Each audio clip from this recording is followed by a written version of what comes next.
හරි අපි මුලින්ම බ්‍රේක් ඔයිල් ටැංකිය ගාවට යමු. මෙන්න මේ විදිහට බොනට් එක අරගන්නවා.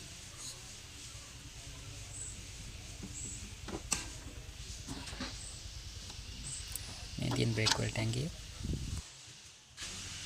මම ඔයාලට කියන්නේ බ්‍රේක් පෑඩ් ගිහලා තියලා බලා ගන්න පුළුවන් ලේසිම විදියක්. මේකේ වාහනේ වෙන බ්‍රේක් ලීක් මොකුත් නැත්තම් මෙතන බ්‍රේක් ඔයිල් ටැංකිය ගාව අපිට මෙතන ගහලා තියෙනවා මැක්ස් එකයි මිනිමම් එකයි.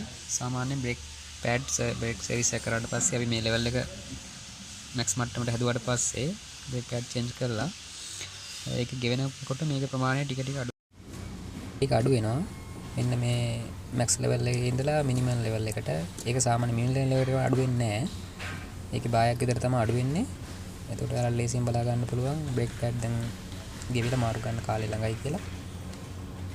මේක බලන්න වෙන්නේ සාමාන්‍යයෙන් අපි බ්‍රේක් පෑඩ් වර්ග කීපයක් තියෙනවා බලන්න ප්ලේ ගන්න. ඒකේ බ්‍රේක් පෑඩ් වල ඉන්ඩිකේටර් එන මොඩල් එක තියෙනවා සහ නැති එක තියෙනවා.